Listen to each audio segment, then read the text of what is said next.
to the upper deck. Intensity is not a curfew. Oh, mercy. 5, 4, 3, 2, 1.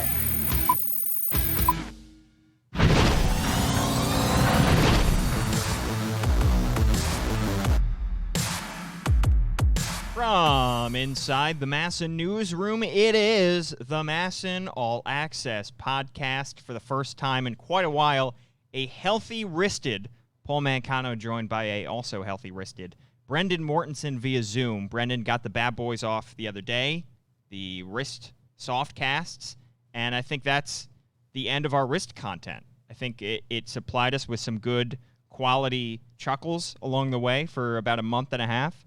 But it's time to put that to bed.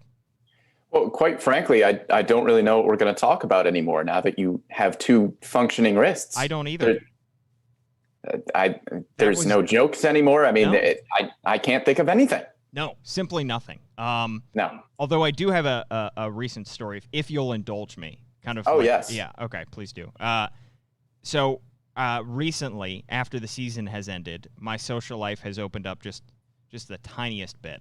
And I went to see, me and my girlfriend went to see my friend and his girlfriend, socially distant, all that good stuff, outside on his porch. But we got there, they were talking before we got there about getting some food.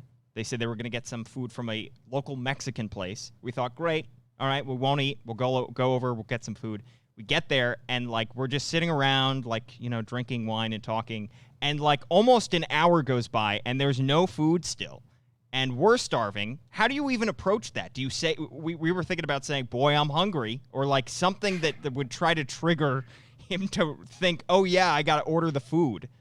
How do you approach that if you're a guest in that situation? Wait, so you hadn't ordered yet? They hadn't ordered. I had assumed we were going to get there, we're going to order, or they had Right. ordered a bunch of food, and we were just gonna like figure it out. I don't know. Now, was this their first time at a restaurant? Because usually, when I go to a restaurant, No, we were not at the restaurant. We were at. You're not at the restaurant. No, we were at this person's apartment on the porch, outdoors, I see. socially distant. Yeah, I see. mask on. How would you approach I'm that just confused situation? now. I think the boy, I'm hungry in a really unnatural, high-pitched voice was probably the way to The go. 1950s kind of Leave It to Beaver. Yes. Shucks. Yeah. Yeah. Gee whiz, I sure could go for a bite. Yeah, and during every awkward silence, I was just wanted to say something, hoping my girlfriend would say something. And finally, about an hour in, we ordered the food, and it was very good. Thank you for asking, Brendan. Well, that's good. Also, how about the NFL going through literally exactly what MLB went through, like, what, 2 months ago, a month and a half ago? Like, it is almost beat for beat exactly what we saw from MLB with the shutting down. They did not really plan for a schedule rearrangement, so now the schedule is thrown out of whack. Teams having to miss weird time. Teams that had nothing to do with this, getting caught up in things like the Bills having to play on a Tuesday when they didn't they had nothing to do with anything with the Titans breakout. It's literally exactly what we saw. I feel like baseball writers are just kind of like sitting back and not laughing at it, but they are noticing the similarities here. Well, I think it's also very clear that there was one plan of attack that worked and another plan that did not. The plan of attack being the bubble with the NBA not having any positive cases, and then the NFL and Major League Baseball just kind of going about business as usual. Not business as usual. Obviously, they're taking more precautions, but I think it's pretty clear which strategy worked and which strategy doesn't. I just think it's funny. Like, there's just one person who was like, hey, like, we've got this team that, keeps getting all these positive cases. And then one guy just goes, how about Tuesdays? And then they just kind of figure it out like that. That's just kind of how it works. That's exactly what happened. Just play a game on a Tuesday. Yeah. Oh, perfect. That'll do. I mean, I think it is pretty much, other than all the precautions, like, it was pretty much like business as usual. Like, they should have at least added a week to the schedule, maybe said, like, here's a fake bye week. And if a team needs to, reschedule a game, just everybody use that bye week or something like that. And then every other team just get off. But no, they just were like, all right, we're going to play 16 games in 17 weeks. And we're just going to assume no one's ever going to get a positive case. And that did not work, as clearly evidence. I don't know how they would have done a bubble for the NFL, though. I mean, a bubble lends itself to hockey and to basketball, I think, much better than baseball and football. Right. But there was still probably some stuff they could have done at some point. Yeah, I mean, again, it's easy to kind of look back in hindsight and say, oh, they probably should have done this, But they I think were given even right now, a blueprint by the NBA. Right. Like, it's not like baseball, which was kind of figuring it out, like, as one of the first sports to come back. Like, they had a month extra to kind of figure this stuff out. Yeah, I think even right now we could look at it and say, yeah, there's probably some stuff that they should have done. Yeah. Well, we're going to talk about some baseball here, Brendan. Yeah. We are going to concoct some fake Orioles trades because we are in the midst of the ALCS, NLCS. Games are still going on. Free agency has not started yet. We're looking for stuff to do and stuff to talk about. So we're going to come up with some fake Orioles trades, some that are probably fairly likely and some that are just off the wall. Mike Elias just decides to, just wheel and deal this offseason. So let's start with the more likely ones, Brendan. What would you say the most likely fake Orioles trade you have on your list? So a lot of the guys that I think the Orioles could deal, they're probably going to get some like middle of the road prospects in return. So those kinds of trades are really hard to evaluate in terms of what the Orioles might get back for somebody like a first guy that I have, Alex Cobb. I think if somebody needs starting pitching for next season and is willing to take on that contract and thinks that putting Alex Cobb and maybe your 3 or 4 in the rotation is going to get you over the bump, then you take on that guaranteed money. So I went with the team that somehow is always the one starting pitcher away from making a playoff run, which is the Angels. Because I feel like I hear that every offseason. Same here. That the Angels just, all they need to do is solidify that starting rotation a little bit, and then they'll make a playoff push. So I have Alex Cobb going to the Angels for prospect Deshaun Knowles. Okay. He's the 8th ranked prospect in the Angels system. 8th? He was 8th. Wow. I'm going high on it. The Angels don't have a great farm system, so 8th in their system might be a little bit lower somewhere else. So that's why I went a little bit higher. He's an international signee. He's still in rookie ball. He has really good speed, can play both second base and outfield. Probably won't hit the majors for another 4-ish years. So if the Angels are thinking that they're in a position to win now, I think they'll probably make some moves in free agency for more starting pitching. Cobb could be a guy that they bring in to be the 3 or 4 in that rotation. Maybe. I came up with the exact same guy to the exact same team, Alex Cobb to the Angels again, because I say if it ain't broke, don't fix it. The Dylan Bundy trade, the Angels would do that again 9 times out of 10. And still for the Orioles side, I'd caution Orioles fans not to judge that trade from the Baltimore side just yet, because we have not seen any of the 4 guys that they got back. Isaac Mattson, Kyle Bradish was one of those guys. We haven't seen any of those guys pitch in any games whatsoever just yet. So that could end up being a good trade. But for the Angels side, they were happy with it. They still need more pitching. They could probably use 3 more guys. So I see them going after Alex Cobb. The return I have was much less, though. I have the number 30 prospect plus a recent international signing. The number 30 prospect is a guy named Warner Blakely. Couldn't tell you much about him other than he is a 2020 4th-round pick, so a recent pick.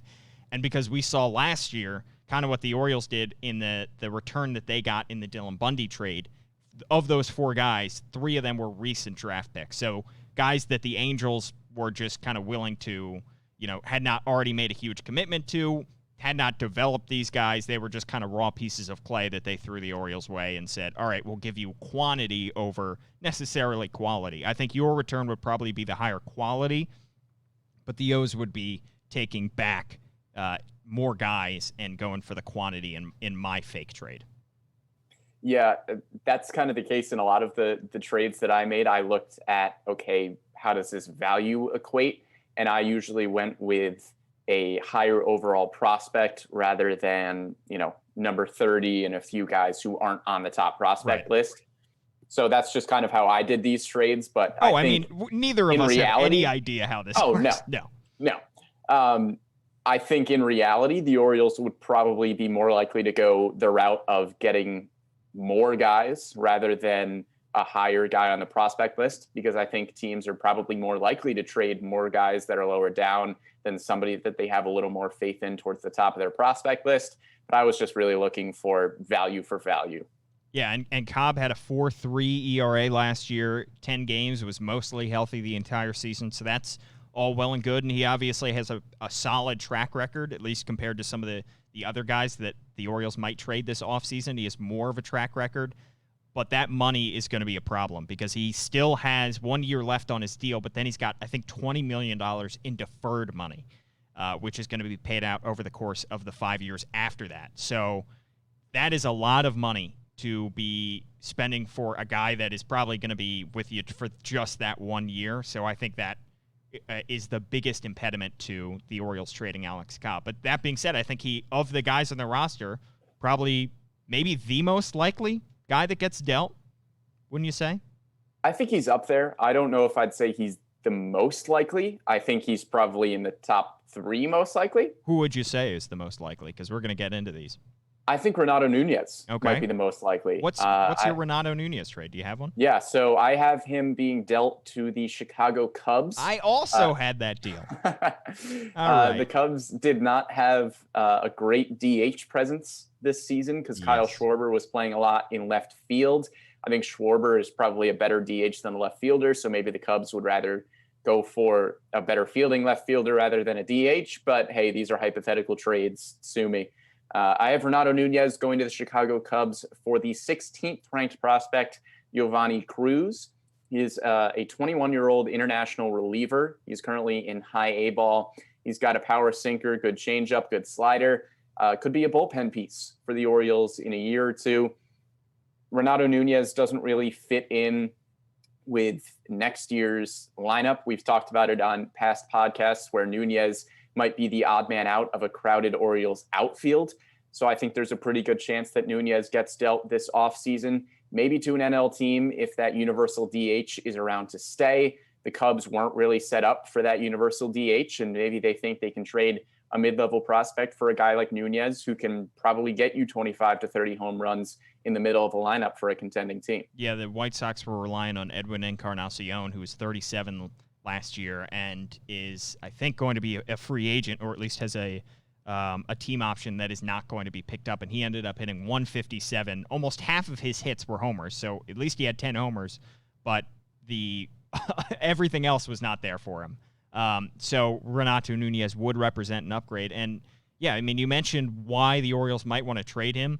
And to me, I see a similar situation to the one they had last year with Jonathan Villar. First year, it wasn't Villar's first year of arbitration eligibility, but it is Renato Nunez's first year of arbitration eligibility. He's going to be owed more money than he was previously, and he really doesn't have a full spot on this team. And, you know, while he has been a fun guy and a great presence to have in the clubhouse and a fun guy to follow when he gets hot, he can go through some very big swells, you know, some times where he really struggles to make contact and is chasing pitches way out of the zone.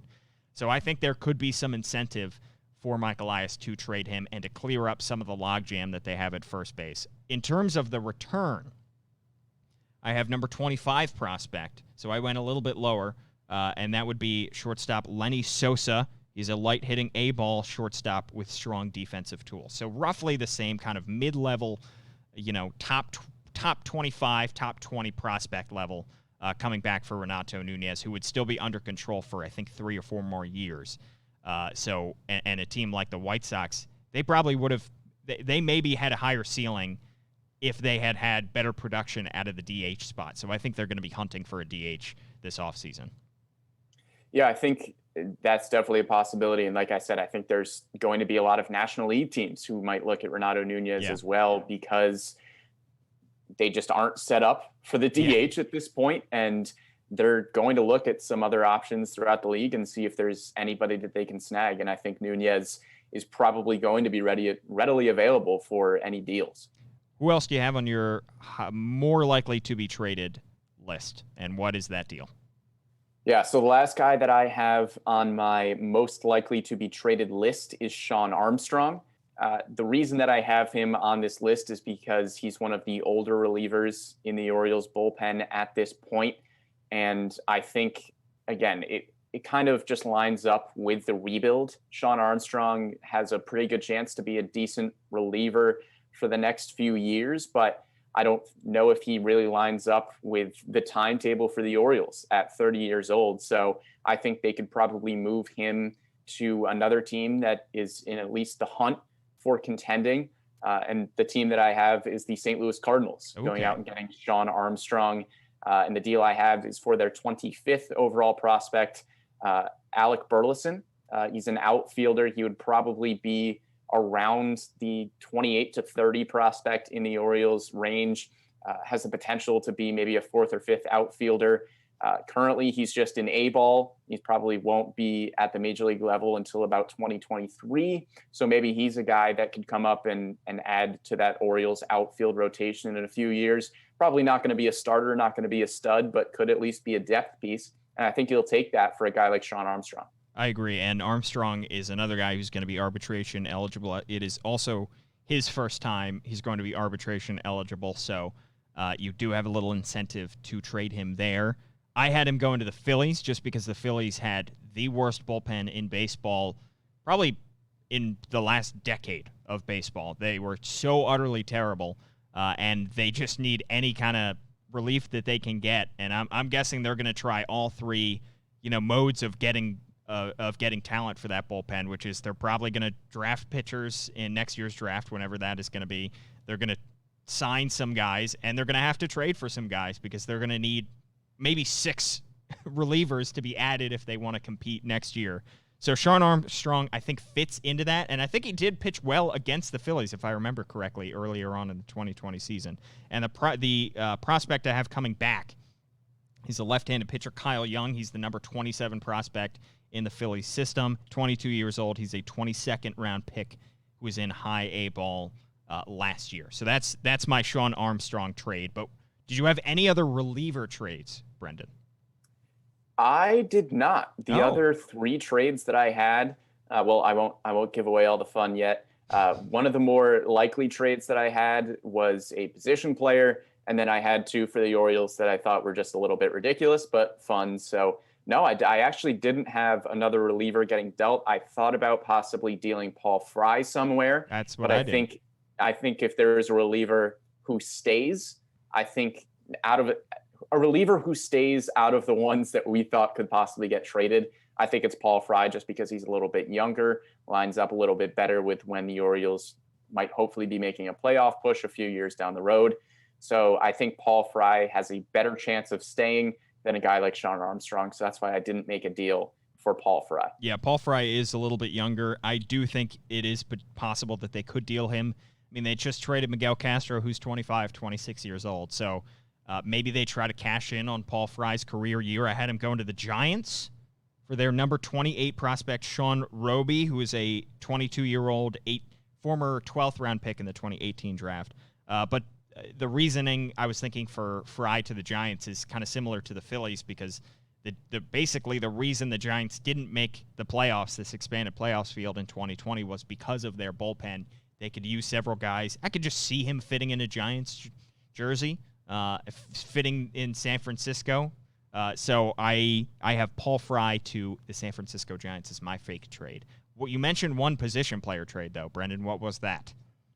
Yeah, so I have Jose Iglesias getting dealt. This falls under my kind of possible trades, but also slightly ridiculous because I'm playing MLB The Show GM here.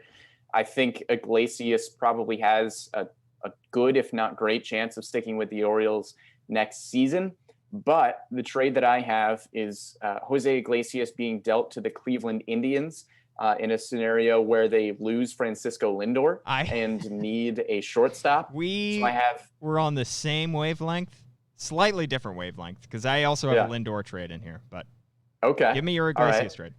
Yeah, so I have Iglesias to the Cleveland Indians for their 12th ranked prospect, Carson Tucker, who was actually their first round pick last year. Is the younger brother of Pirates shortstop Kyle Tucker. He's an 18-year-old shortstop. He's still in rookie ball. It essentially, again, just pushes the Orioles timeline back, You're trading a veteran shortstop who's already proven. And in return, I looked at it in a similar way that the Orioles are kind of constructing their starting pitching in their farm system, in that you have a bunch of starting pitching prospects who are kind of middle of the road guys who you're hoping could be a number 3 and number 5 starter in their rotation. My reasoning for adding a guy like Carson Tucker is because you now add him to Jordan Westberg and Gunnar Henderson, and in arguably one of the most important positions on the field, shortstop and center field, I think are the two most important non-catcher fielding positions. I think you're just basically stacking your deck and saying, okay, it's probably one of the more important positions on the field. We need somebody who's going to be there and be consistently good. So now you've got 3 prospects towards your top 15 in your top 30, and you're just stacking that deck and hoping that one of them turns out to be your everyday shortstop going forward. So again, it's just kind of pushing the Orioles timeline back. I don't know if the Indians would give up their first round pick from last year, but maybe they lose Francisco Lindor, get desperate, think they can still make some noise in the playoffs, and they need a shortstop to make that happen. So they go out and get Jose Iglesias and maybe overpay for him a little bit. By the way, you mentioned all the guys that the Orioles have in their system that are now shortstop type prospects, and one of them is Terrin Vavra, who I spoke to last week on All Access. They're maybe converting him to center field, which is an interesting twist. I mean, he's a great athlete and stole 18 bases last year, but they're good on outfield depth, at least at this point. So that's an interesting kind of twist there. Obviously, he's probably a year or 2 away from the bigs, but you would think that they would want to keep him in the infield, but they're trying him in the outfield. Maybe try and turn him into a utility guy. I had Jose Iglesias going as well. Now, this would be reliant, of course, on the Orioles picking up his team option, which is only about $4 million, so I think that is very likely to happen. So whichever team would be getting him in a trade would be getting him fairly cheap.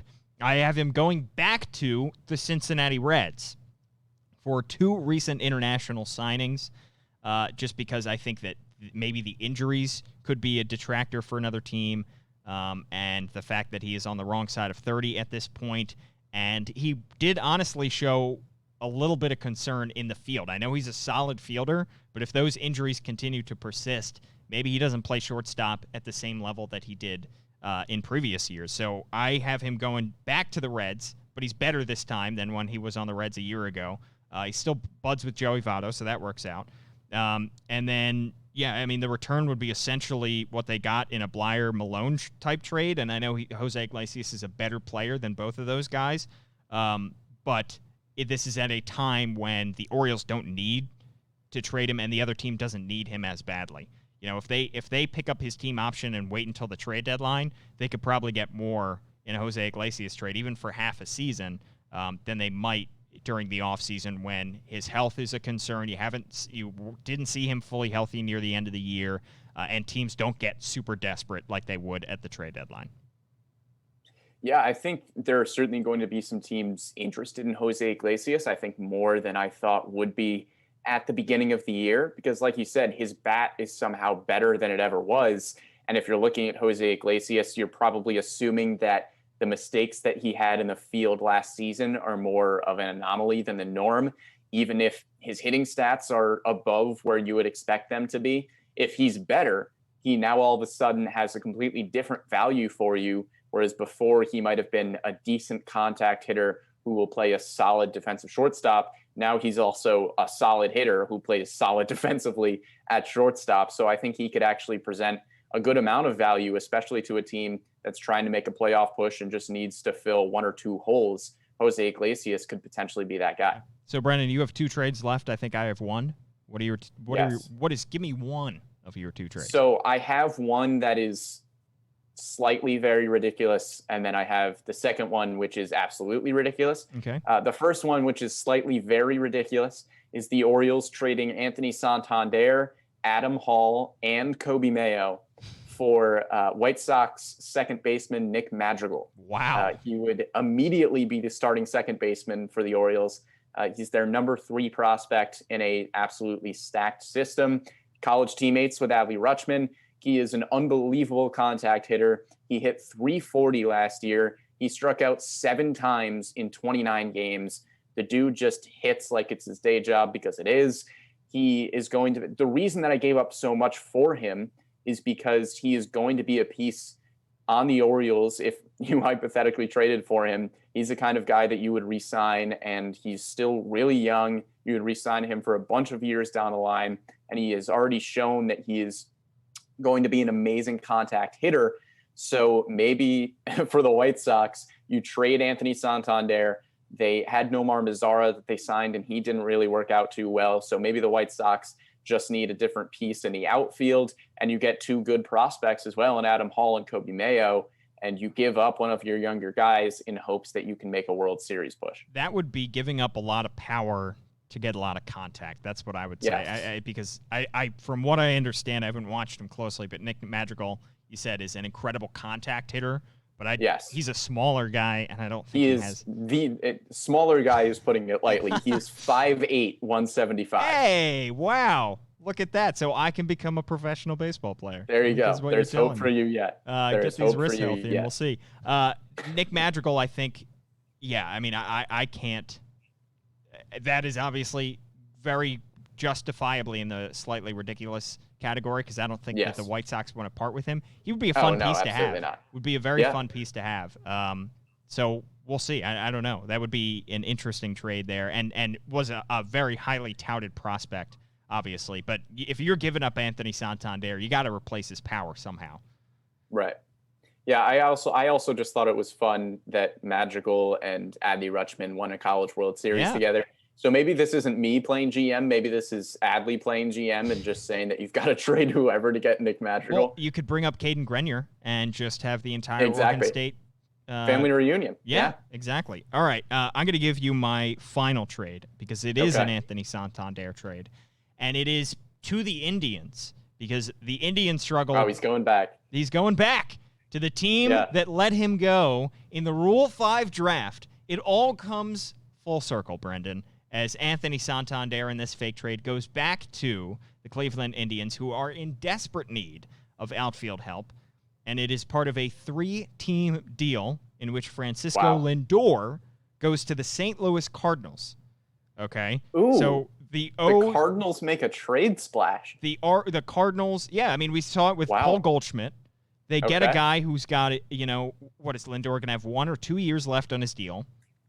And they introduce him to the Cardinal way. He falls in love with St. Louis, and then they re-sign him for big-time money. So I could see this happening, and he extends their window. They haven't gotten over the hump in recent years. So I could see Lindor being attractive to the Cardinals, and I could see Santander being very attractive to the Indians. What the only real thinking from the Orioles side to trade Anthony Santander, because I don't think it's going to happen, I'm thinking maybe they would just want to clear some outfield space and get it ready for Yusniel Diaz. They want to see what he has. Obviously, we saw great stuff from Austin Hayes and Cedric Mullins last year, and Ryan Mountcastle still has the potential to play left. And then you have, other guys who are waiting in the wings, Heston Kjerstad as a potential long-term right fielder. So that would be the only impetus for an Anthony Santander trade that I can think of. Now, what are the pieces going in this trade? Oh, I didn't even mention. The O's get back the Cardinals' number 13 prospect, right-handed pitcher, Angel Rondon. Okay. Couldn't tell you anything about him. He's 22. Okay. That's all we need to know. That's some deep research there. But do you think the Lindor trade happens this offseason? I think there's a pretty good chance it does. I think so, too.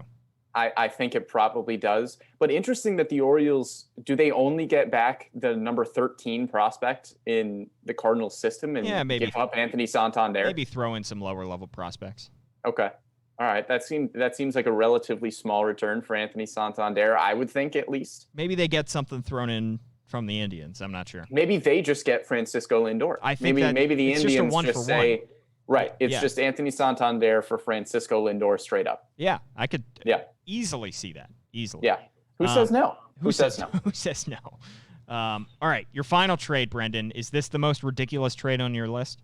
Oh, absolutely. Okay. Absolutely. I'd say it's slightly more ridiculous than the last trade that I had. Okay. The Orioles in this trade move Gunnar Henderson, Hudson Haskin, and Tyler Nevin to the Chicago Cubs for Chris Bryant. He was Don't get me wrong. Terrible. This year. Yeah. He was horrible this year, but he's still an MVP winner. And I think this season was an anomaly. I don't think Chris Bryant is going to be that bad going forward. Next year is a contract year for Bryant. So in my stupid hypothetical, if you are Michael Elias, you say, okay, you want to get something for Chris Bryant if you're the Cubs. And if you're Chris Bryant, maybe teams are going to look at this past year and worry about giving you a longer term contract. So maybe the Orioles in this deal guarantee Chris Bryant a contract going forward. And that's how they're able to get him. Because maybe you can get him for a little bit less than his market value because of how bad he was in 2020. Okay. I mean, there are some... That's 40 chess. There are some major hurdles to Yes. this trade. I think the biggest thing is you're probably not going to be a contending team. The Orioles aren't in 2021. So this puts you in World Series contention right away. Yeah, immediately. Especially if he gives you think what at that point, he gave the Cubs in 2020. I mean... Exactly. Yeah. Exactly. What? I think at that point, you call up all of your prospects. You are ready to go. You are all in for the 2021 World Series. Call up Adley. Call up DL Hall. Call up Grayson Rodriguez. I all mean... in. I think they are going to make... I just can't wait for the day because I do think it's going to happen. I don't know if it's going to be the 2021 offseason, 2022, 2023. They're going to make an all-in move at some point. There's going to be a star on the market that they're going to make a trade for a sign and for a, basically a sign and trade, but trade and sign and extend. And that's going to be so exciting down the line. I think it's a little early to be pushing all your chips into the middle of the table, especially considering Brian is he's like 28 at this point. Yes, somewhere around there. Yeah. So you're wasting a year of his prime and then just extending, extending him into his 30s. Yes. You're going to go all in at some point on somebody. Chris Bryant is not the guy. Listen, you said ridiculous trades. You didn't say good trades. Yeah. Okay. No, that's fair. I'm working with what you gave me. My most ridiculous one was the Santander. See, the other trade that I was thinking of was trading Yusniel Diaz and Dean Kramer to the San Diego Padres for Manny Machado, but I wasn't sure if that trade would go through. No, Manny's coming back after he opts out in 3 years because he's got that opt out after 5 seasons. I mean, that is a fait accompli. That is guaranteed to happen. Yeah. Or you re-sign James Shields and trade him to the Padres for Fernando Tatis Jr. It worked once. Yeah. I mean, it's the same players on paper. I see nothing wrong with that. Nothing at all. That would be funny though if Manny eventually came back via that. It won't happen, but it won't. Let's not get anybody's hopes up. It's not going to. But there could be some moves that the Orioles make this offseason, and we will keep an eye on that throughout the offseason. And, of course, stay tuned to MASNsports.com and all of our MASN Orioles social channels as we keep you updated throughout the offseason. Brendan, it's looking like it's going to be a Braves World Series. It really Did you might. Get that? Did you get Much to the chagrin of Major League Baseball, it could be Braves Rays. It's the big market teams that everybody wanted. It's like B open parentheses. Rays. I got the pun. Okay. I just didn't like it, so that's why I just kind of blew right through it. Rolling through it. Okay. Yeah. It would be. I think it would be a low key very fun matchup though. Oh, I think it would be great, but I think it would be funny for Major League Baseball to have to look at the potential of a Yankees-Dodgers World Series just absolutely thrown out the window in favor of the Tampa Bay Rays and Atlanta Braves in the World Series. Yeah, not good for business. I'll say that much. No, business not booming. But the games will be very fun. But Brendan, thanks so much for hopping on the podcast. As always, appreciate the insight. Yeah, thanks for having me. He's Brandon Mortensen. I'm Paul Mancano. Thanks to Bobby Blanco and Hannah Broder behind the scenes. As always, thank you for tuning in. And, of course, subscribe on all of our platforms, Spotify, SoundCloud, Apple Podcasts, Google Podcasts. If you don't watch the podcast, you can do that. Watch it on the MASN Orioles YouTube account or the MASN All Access Facebook page. And keep liking and subscribing, rate, review, all that good stuff. Thanks for tuning in, and we'll see you next time.